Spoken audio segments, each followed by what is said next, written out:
Hey guys. Whoa, I turned on that light. A little bit too bright right there. Hey, it's me, Chris. How's everyone doing? Monday night. So I wanted to hop on here to talk about something that comes up a lot in my private conversations with women that inquire about my fitness programs. And I think it's something that happens to a lot of us. Hi, Sandra. I see you. If you want to give me a like so I know you can hear me, oh good, then I would love that. Because I'm using this microphone and I'm never totally sure. I want to make sure it's hooked up right. Anyway, so I wanted to run this scenario by you guys and see if this sounds like something maybe you've experienced or you've kind of been curious about. So let me know if this sounds like you. Hey guys. Okay, so this whole idea of damaging your metabolism, okay? So I want to run you through the scenario. So let's say it's a normal person and you decide you want to lose weight, okay? And so what do? You do what a lot of people think you should do. You find this low calorie or low fat meal plan and you cut calories, right? And maybe you go on like MyFitnessPal or something like that and you put in your information and they say you are supposed to eat 1,500 calories to lose weight. That's what it tells you to do. So that's what you do. Now, in the beginning of this, you probably lose weight and you're probably excited about it. But my guess would be if you're eating 1,500 calories, depending on your size, for most people, you're probably really hungry all the time, kind of grumpy about it, tired. You might have strong cravings. And if you're able to continue doing this, you have incredible willpower, that's for sure, because if you're able to push past, cravings, being hungry all the time, being grumpy, being tired, all that stuff, that's pretty impressive. But eventually, after you're doing this, you will plateau, right? So you might lose weight for a little bit, but eventually you will stop losing weight. And what you may find is in order to continue to lose weight, the only way is to continue reducing your calories. And again, you're still hungry all the time, right? Or maybe you reach your goal and you're like, okay, I'm done dieting. I've reached my goal, but I'm still freaking hungry all the time. So I want to add back in a little bit of food. And you find that when you try to add back in food, a little bit more food, because you're hungry all the time, even a small amount, even an extra like 200 calories or something, and you gain weight really quickly, okay? So if you want to eat more food, you have to do, you'll try to do things like maybe like a lot more cardio or something. And you'll become a cardio junkie, which oftentimes if you do that, that messes you up totally, because that will just jack up your appetite, which often leads to binging and then more restriction. And then this whole cycle continues again and again. So if you're in this scenario currently, or maybe you have been in the past, you know what I'm talking about. You're incredibly fed up with this, probably exhausted. You're tired of thinking about food, tired of obsessing about food, tired of being hungry all the time, and just kind of tired of it. Hey guys, for those who are joining me, I'm talking about your metabolism and how to fix it. Anyways, back to this. So, and what I mean by when I say that maybe you've cut calories, you've significantly cut calories, some people will vary on what they determine is like a significant decrease in calories, but probably about 30% of your maintenance calories would be considered significant. So just to make things easy, to use like round numbers, let's say that your maintenance calories is 2,000 calories. Okay, so that's what you eat at, that just maintains. You don't gain, you don't lose. That's your maintenance calories. So significant calorie restriction, 30%. So that's going to be 600 calories, so that means you're at 1400. So that would be what I would consider a significant restriction in calories. Okay, so if you're eating, you've been eating maybe at 1400 calories for a while, and at first you were losing, and now you've stopped. So what's going on, right? What's happened? Why can't you lose weight anymore? What's going on? So basically, what's happened is your metabolism has adapted. Okay, it's not damaged.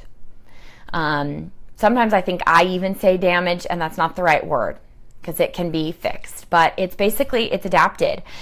Your body is smart, and it's figured out how to get by on less calories. So all of the things that it needs to do during the day, the processes that it does, your organs, all the things that it does, it's figured out how to do that on a lower amount of calories. And the other thing that will happen is that as your body has less fat on it, it gets harder and harder to lose fat because your body wants to hang on to some of the fat. So it's going to make it harder for you to lose it. Your body doesn't know that you're only planning on dieting for a couple months. It thinks that this is just your new MO. It doesn't know when this famine is ending, because when you go into severe calorie restriction, that's really what your body is thinking is going on. It's thinking it's in starvation mode, and it doesn't want to let go of any more fat. So your body has adjusted, so it now needs less calories to do its function, and it doesn't want to let go of any fat because it wants a little bit of fat. So it's not going to burn any more off. It wants to hang on to it because your body doesn't think it's safe to let go of any more fat because it's not sure when you're going to get more, right? It doesn't know how much food you're going to get. So it's kind of just gone into starvation mode, which is basically catalyzes all sorts of things that happen to you. So your body makes, when you're in starvation mode, your body basically makes your appetite go up because it's trying to force you to eat. You might feel low energy because your body doesn't want it to use any extra energy because it wants to hang on to everything. It'll make you crave calorie dense junk food oftentimes. It'll convert fructose to fat. Your body temperature goes down as a way to conserve energy. Your hair, your skin, your nails, they can all get kind of dry and brittle and thin, and it's just all sorts of negative things that maybe you can see how it's really hard and pretty freaking miserable to feel good and try to lose weight through calorie restriction. And so what do we do, right? What do we do if this has happened to us? If these things have happened, exactly, no bueno. If these things have happened with our metabolism. So what you need to do is pretty much, stop thinking about dieting, okay? Don't think about that you need to diet. We're going to just let that go for the time being. If you've started doing excessive cardio, spending excessive time at the gym working out, that has to stop too. That's increasing your appetite and probably leading to binging, and it's just a way to purge. I mean, you're not throwing up, but you're trying to purge calories, right? That's not going to help either. We have to get our bodies pretty much out of this survival mode that we've put it in, and really the way to do that, and I know some people aren't going to like this, is to increase our calories back. So if you've been at a significant deficit, we need to add food back in so that our body will start feeling safe again and won't hang on to this fat. If there truly is fat left on your body to lose, that's one thing. You need to make sure that you really do need to lose weight, and it's not, it's not just something going on in your head. And I know that this can be kind of scary to eat more because you're like, Chris, I just worked my butt off to lose this weight. I don't want to put any weight back on. Just because you increase your calories back up a little bit does not necessarily mean you're going to put weight back on, especially if you do it in the right way. As you've been decreasing your calories, you've probably also been decreasing the micronutrients that you've been getting. So your body is depleted of a lot of vitamins and minerals that you need. And so it's really important as you do this that you're eating nutrient dense food. And making sure, rather than focusing on dieting, just focusing on the source of your food, right? So focusing on choosing quality food, choosing on high quality proteins, wild caught proteins, pasture raised, grass fed meats, vegetables, organic vegetables, fresh vegetables, healthy fats, coconut oil, avocado, nuts, seeds, eating 3 meals a day, and eating when you're hungry and stopping when you're full, not snacking in between meals. Don't rush through your meals, right? Eat slowly, take your time, give your body a chance to tell you that it's full and it doesn't need any more. Another thing I want to say, if you are in this place, and we need to increase your calories back, is leave a little bit of room for treats for now. I think a big reason people binge is because they're constantly hearing, no, can't have that, can't have that, can't have that. And then you have one of something, you're like, oh my gosh, I have to eat the whole bag, right? So allow yourself to have a treat now and then, and don't think of it that way. In my programs that I run in the beginning, I try to get people to commit, 3 weeks, we're going to really stick to this. And, but it's not forever. You're not never going to have chocolate again. You're not never going to eat French fries again, right? So put that out of your mind that these things are like off limits forever, even for a month, right? And when you do this, when you start adding back food in, so what I would say is, like I said, 30% calorie restriction would be extreme. 30%. So if your maintenance calories is 2,000 and you are reduced it down to 1,400, that would be pretty extreme. And you are going to probably end up having some metabolic adaptation, which is going to make weight loss challenging after a bit. So what would be better is to start with a much smaller percentage. Start with like 10% and do that for a month. And then, your body will adapt to that. Eventually you'll lose a little bit of weight. Your body will adapt to that. So then what you would do, you could drop it by another 10%. But then what do? You don't just keep dropping it forever and ever. You have to stop dieting for a little bit and go back to maintenance for a little bit. And then you can reduce it again. I know we all want this really quick fix. And I do always tell people my programs do get you results quickly. But you have to be willing to adjust things as you go too, where it's not always just reduce what you're eating, reduce what you're eating, right? We're focusing on doing it in a way. I don't just want everyone to be skinny. We want people to be healthy from the inside out. And the way to do that sometimes is to slow down or pull back on what you're doing to give your body a chance to readjust, and then we go back at it again. Picking high quality food. So sometimes it's not even about reducing the calories you're eating, it's just changing what you're eating. Or maybe it's changing the time that you're eating your foods. There's a lot of things you can do to impact fat loss that don't even really have to do with reducing your calories. I'm not the kind of person that counts calories. No thanks. Not gonna happen. Maybe for like a day or two just to check in, but every once in a long while, but that's it.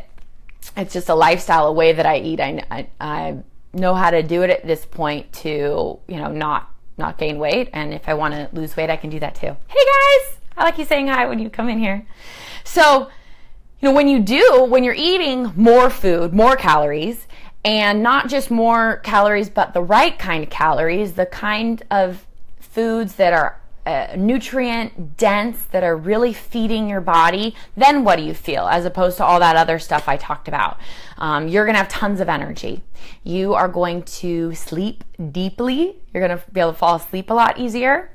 You're going to feel less stressed. You're going to be happy because you're not hangry all the time, right? That's a real thing. Moody all the time, right? It's miserable. Your body is going to feel nice and warm because your body temperature doesn't drop.